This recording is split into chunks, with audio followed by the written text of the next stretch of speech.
Hello friends.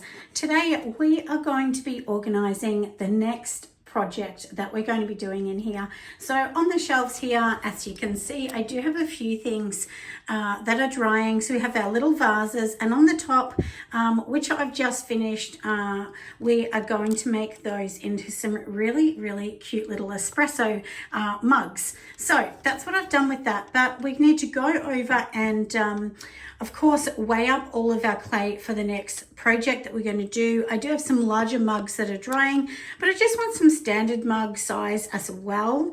It's maybe 3 to 350 mils, I guess.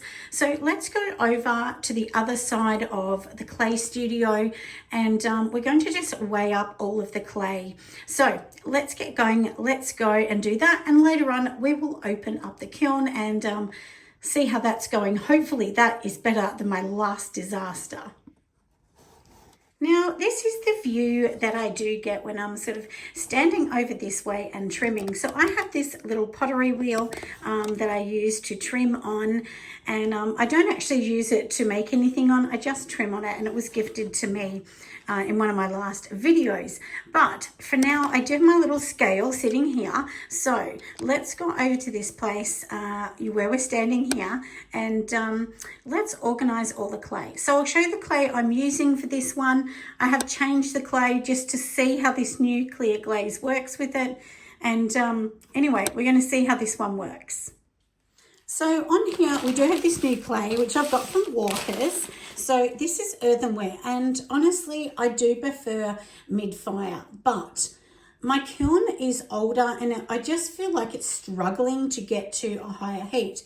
So I thought, look, let's just try this. Let's see how we go. I mean, who knows? Sometimes I think you've just got to try everything before you really settle on something.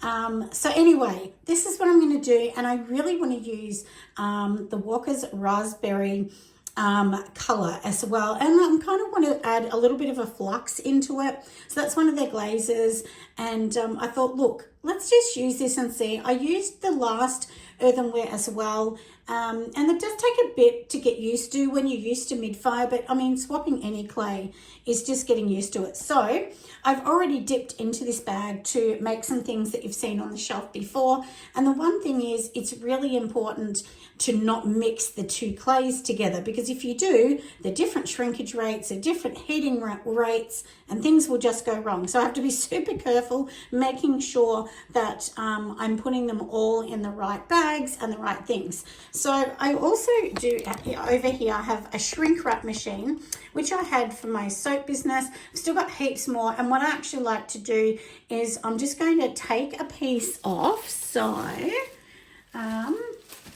let's just do this. So, and what it does is it creates like this little bag, and I can reuse it, but inside here, and I'm going to pop it on top of here, onto my other little scale. But the reason we're doing this as well is I want to measure up each one, and I want each one to be, I'm thinking, around 350 to 400 grams. My larger ones are 450 and they are much larger. So I'm thinking maybe we'll go 350 grams for these ones. And let's get these ones organized, and I'm sure they're going to be beautiful. But let's start the process. So I'm just going to get my little wire, and then we're going to just weigh these ones up. So let's undo this. I'm going to use the whole bag, so I'm just going to take it out. If I wasn't going to use the whole bag, I wouldn't take it out of the bag. I'd just take what I need. But I want to weigh it up, and I've decided for what I'm doing, and we're just going to tear out the scale. And so what we can actually do, so if I lift this up, it will tell me how much is in here. It's probably about 5 kilos at the moment. But we can just literally take each piece off. So if I took this big piece off the top here, it's going to tell me that's 1,200 and so on. But obviously we don't want that. So let's just see how much. And then my scale here is saying it's 322. I obviously want some more because I want this to be 350. So inside my hand, let me just fix all this, is 350. So each piece, I'm literally just going to put it into a ball, and I'm going to wedge this up a bit later. Sometimes I don't wedge this up if it's just come out of the bag, because I'm going to do it on the wheel anyway, and it's pretty soft. But generally you are going to wedge it up. But it's just one of those things anyway, isn't it? So let's just tear out the scale again. And by doing this, it's going to tell me we're up to it. So this amount here is 350. And if I pop that back on the scale, it zeroes it out. So I know this is 350. And then inside the bag that I've got here, which is up the top, I'm just literally popping it all in there. So let's keep going. I'm going to let the camera roll, and we're going to keep fixing this and weighing all of this out.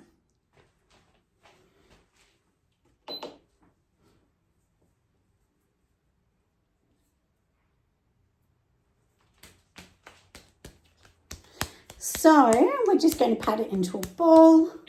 We can fix it and wedge it and do everything we want to do later on. But this is literally what I want to do for now. And inside the bag on here, I have several others. So I have 1, 2, 3, and this is the fourth one. I want to put about 10 in here. And then, of course, I need to save some for the handles so that I can do my love heart handles. And if I seal it all up in here, then I know that I can literally just get on the wheel, make them all in one go, and then I can trim them all in one go. So that's why yesterday I did some espresso ones, or yesterday and some today, and I did, I think, 12 or so, because that way I can just trim them all together and they are all done together. So I think that makes life just a little bit easier, doesn't it? You know, if I do lots, and in the past I've just done 1 cup or 1 bowl, and then I've sold it and everyone wants it. Or sometimes something goes wrong and I smash it, and then I have no other one to give a customer if something goes wrong. So this hopefully is going to stop this happening. So yeah, anyway, so I'm going to keep going. And yeah, and so I'll weigh all these up. Once I've done all that, we will go into the shop and see what's happening in there. So I have done the first bag here, which there's 7 in that one. And so now we're going to go into the second one, and that way I can seal these up. Now these are shrink bags. I could definitely seal them back on my machine, which would be handy, but I'm not going to do that. I'm just going to fold them over so that way I can use these ones again. And I'm actually going to put a little tag, a little sticker on them to say they are earthenware and 350, because otherwise I will actually forget. So anyway, so that's why I'm going to make sure I do that. And then I'm going to keep going with my clay and measuring it all out. So let's measure the next.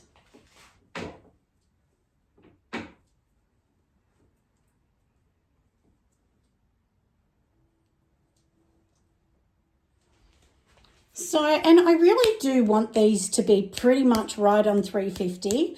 Now, of course, you know, when you use the 350 grams, you're not going to use all of it, because some of it's going to be trimmed away. Some of it, you know, is going to be slip and it's going to come off when we're actually making it. So there are a few, you know, changes. We're not doing that exactly, but this keeps it as uniform as we can. And the one thing is that one thing I'm not really good at, I'm not actually really good at making all the mugs exactly the same size, you know, in height and width. Sometimes I think they're very similar, but, you know, look, I think that's a part that comes with, honestly, just years and years of practicing. I was thinking when I'm rich and famous, you know, we all know what that's like, not having a lot of money. But when I get to that stage, maybe I will book myself in to a course. There's a Pakenham Pottery Centre, but it's actually one I've been seeing online out in, is it Sunshine? Or Essendon. No, it might be Essendon. Anyway, I was thinking of that one too, because I really would like to learn how to do a little bit more production. Not that I want to do production pottery, but just to be able to, you know, do a whole heap of mugs that are the same size, and they'll look a bit more uniform at a market. But it's funny, you know, because when I do the bigger ones that I've got, they all look very similar size. And two, so I actually put these once I've made them as well, talking about those. They've been sitting on the shelf for a couple of weeks now, and they really haven't dried out that much.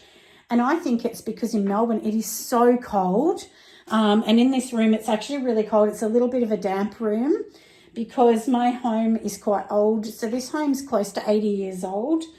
Yeah, so it's just one of those things, you know, isn't it? So, you know, that's the one thing too. I had someone ask the other day, how long does it take to dry? And I said, in summer, sometimes only a couple of days, but winter, it can be 3 weeks. So, yeah, it's just what it is, you know. But then after it's been here a couple of weeks, usually I'll transfer it to the pink shop that you see in videos as well.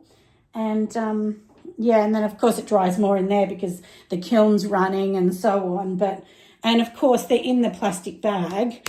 I'll grab one in a mini to show you what I actually mean about, you know, it's been sitting here for weeks and still not dry. Anyway, that one is, for that we've done more than 10. Let's go over here. And it's not a very exciting view, I know. And so these are it here in the bag. And I definitely don't want to take them out of the bag because the handles will crack. So you've got to be really careful just to leave them in here. And be a bit patient as well. I know lots of people actually sort of force the drying as well by putting them in the kiln, but I just don't want to do that. So that's just me personally, what I'm going to do, leave them here. And I think when something's a bit smaller, you can probably don't have to wrap it as much, but when they're a bit bigger, I think 100% you have to wrap them up. So I've done all of that in here. I have also today done the, you know, a bit of a wet mop on the ground because, you know, trying to keep everything clean, it definitely helps with the safe and healthy health aspect of pottery making as well. But I will give this a little spin later on to show you everything we've been doing in here. But for now, I'm going to keep going with measuring all that up. I don't want you to be bored and watch that all day. And then we will go, like I said, into the pink shop. So I thought I would show you my wheel. This is the Viva wheel. It's about the $300 one. I think it's a little bit better than the first one I showed you. So you can still make lots of things. And then my husband actually did make this for me. It's a bat system. So he made this on a 3D printer. So these pieces all join together and then they just sit on top of the wheel. So let's take it off. Now, the only negative I'll tell you about the Viva wheels is they do leak. So if the water inside gets too thick, it definitely leaks. So then usually what I do is have my container here and I'm going to empty the water from that into another container, but I think I'll put it in a different one. And I'll also show you the bats as well. So this is the bat system. My husband made me these as well. So then these all go with that. So then I have about 15 or 20 of them, I think. So it's super, super handy.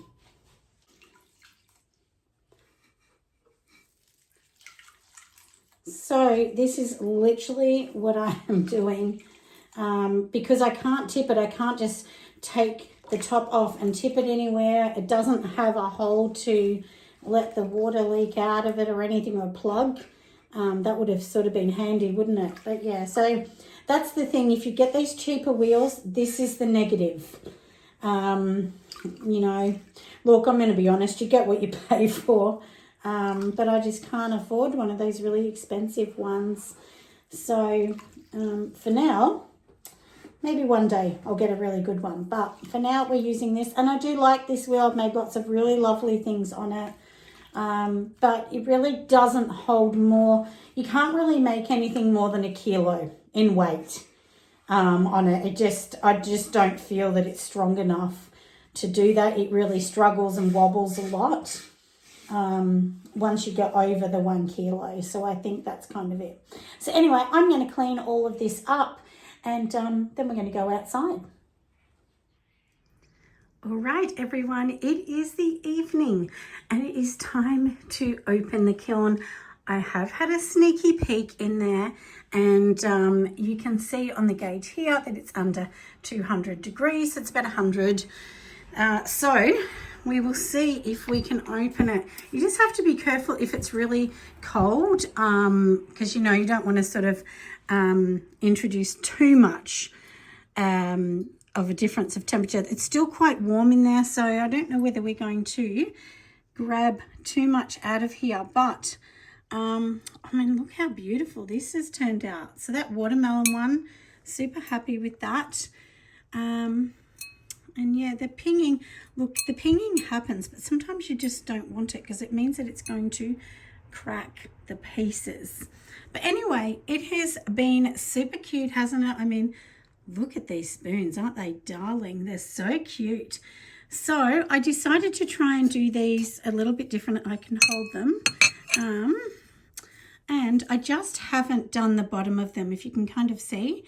And then when the glaze starts, so I will actually seal them up. But they are super duper cute. And the testing is to see if they're going to be perfect, isn't it? But at the moment, they do look pretty good. This is with the new powdered glaze that I've used. I'm super happy with it. I do feel it was a little thick, but maybe being thicker might be better, might actually help everything. So we will see. But anyway, these ones are looking absolutely darling. So we've packed up the parcels, everyone, and it is time to go to the post office today. So I hope you really have enjoyed this vlog, this little weekly vlog that I've done of little snippets of going back and forward and things that we've got to do around here. And just a bit of a sneak peek in the studio. And these pieces, I've got to get lots more ready for another live sale on TikTok. I sell a lot of them like that. Or you can, of course, go over to my website, which is runtojanepottery.com. Thanks for watching, guys. See you on the next one. Bye.